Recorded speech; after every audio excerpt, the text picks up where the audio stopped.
PLTA ini diklaim sebagai sebuah proyek energi bersih oleh pemerintah gitu.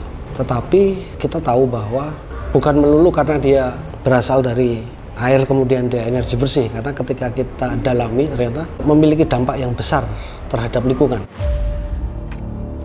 Karena memang di situ saya melihat ada beberapa ancaman untuk masyarakatnya sendiri ya, untuk masyarakat, untuk alam, dan sudah terjadi. PLTA Batang Toru ini yang perlu dia memberikan dampak yang signifikan pada ekosistem dan juga habitat orang hutan. Bisa saja kemudian kita akan mendapatkan situasi di mana orang hutan Tapanuli bisa punah dalam kurun waktu tertentu. Ini yang kemudian akan kita angkat dalam liputan.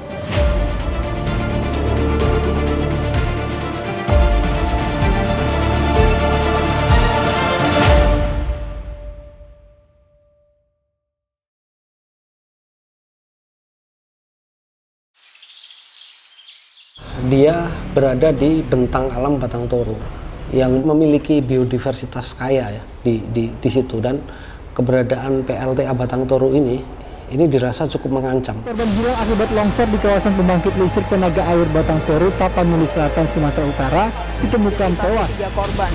Hingga kini petugas gabungan masih terus melakukan pencarian korban lain yang diduga masih tertimbun. Akibat bencana longsor di area proyek pembangunan PLTA Batang Toru, Kecamatan Marancang, Tapanuli Selatan, Sumatera Utara bertambah. Terus kalau misalkan ada gempa di sana juga bisa menimbulkan longsor, dan memang sudah terbukti kan beberapa kejadian gitu, ada masyarakat dan juga ada pekerja yang meninggal gara-gara longsor di lorongnya ya, di guanya yang mereka buat gitu. Dan itu memang udah banyak gitu orang yang bilang bahwa di sana itu adalah sesar Sumatera, yang dimana kalau gempanya mau sedikit ataupun besar, gempa itu akan tetap menimbulkan kerusakan lingkungan yang cukup besar.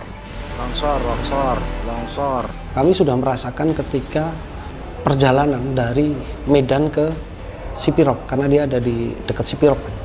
Itu kita bisa lihat jejak-jejak longsoran, itu bisa kita lihat di sepanjang jalan ketika mendekati Sipirok. Bagaimana jalan itu harus dialihkan, itu baru perjalanan. Belum ketika kita menapak ke desa-desa yang ada di sekitar PLTA Batang Toru. Bisa yang sama dari investasi PLTA ini, kita bisa tahu kalau listrik yang pada akhirnya dihasilkan oleh PLTA ini itu juga masih dipertanyakan. Baik dari kelayakan investasi PLTA di sana, harga jual listrik yang kepada PLN, dan juga situasi listrik di Sumatera, di Pulau Sumatera tepatnya, yang saat ini sudah oversupply. Yang perlu diketahui oleh publik, mungkin kalau soal investasinya adalah seberapa besar sih investasi yang masuk di Batang Toru, dan itu dari mana? Bisa kita lihat ada beberapa arah yang menjurus tangan-tangan dari perusahaan yang disokong oleh pemerintah Cina gitu, dan juga beberapa uang maupun juga dari investasi dari sejumlah negara, juga termasuk dari Cina juga, yang berada di balik proyek ini gitu.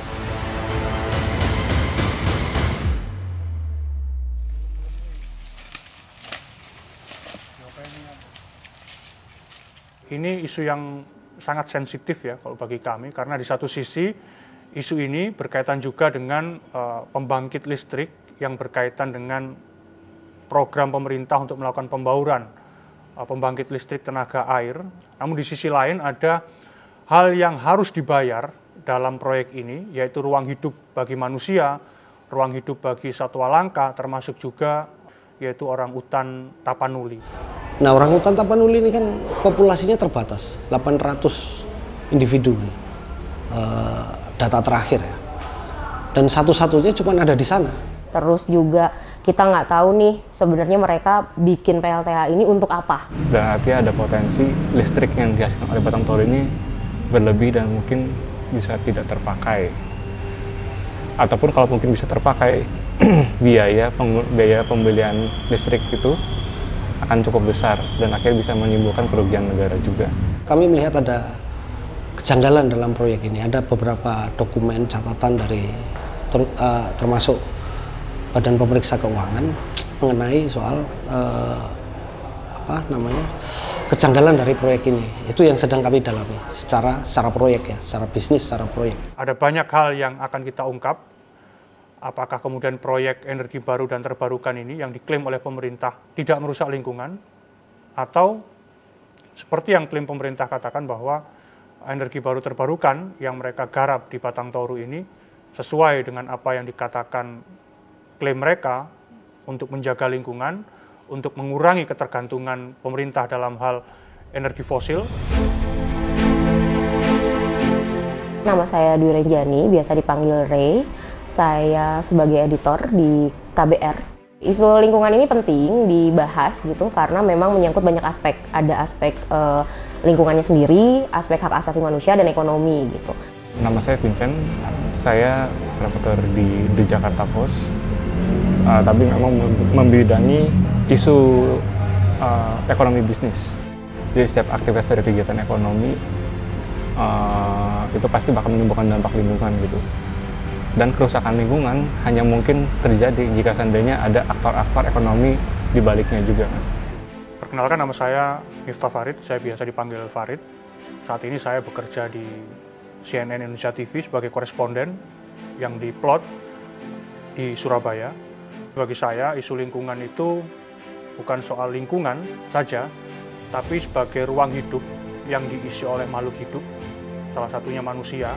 Artinya setiap kali saya melakukan peliputan tentang lingkungan atau tentang ruang hidup, saya berbicara soal hak asasi manusia. Jadi artinya meliput isu lingkungan itu sama halnya meliput soal kebutuhan paling dasar bagi manusia. Tidak melulu soal pekerjaan, tidak melulu mengenai ekonomi. Bahkan hidup kita untuk bernafas itu aja sangat bergantung pada kondisi lingkungan. Saya Aryo Bawono dari betahita.id, sebuah media lingkungan di Jakarta. Buat saya liputan kolaborasi itu penting, apalagi isunya misalkan sensitif kayak isu lingkungan gitu. Karena beberapa kali saya ikut investigasi, tapi bukan kolaborasi, itu susah banget dikerjain kalau cuma sendiri. Nah, kalau dengan kolaborasi ini, saya bisa dapat pandangan yang lebih banyak, angle lebih banyak, dan juga bantuan dari teman-teman yang lain. Paling tidak kalau kita lakukan secara gotong royong kan artinya tidak ditanggung oleh satu kantong, satu dompet aja, itu kan menjadi lebih mudah. Itu satu. Yang kedua adalah pembagian tugas. Jadi kita harus bekerja sama gitu terkait apa kebutuhan data yang diinginkan oleh masing-masing pihak gitu.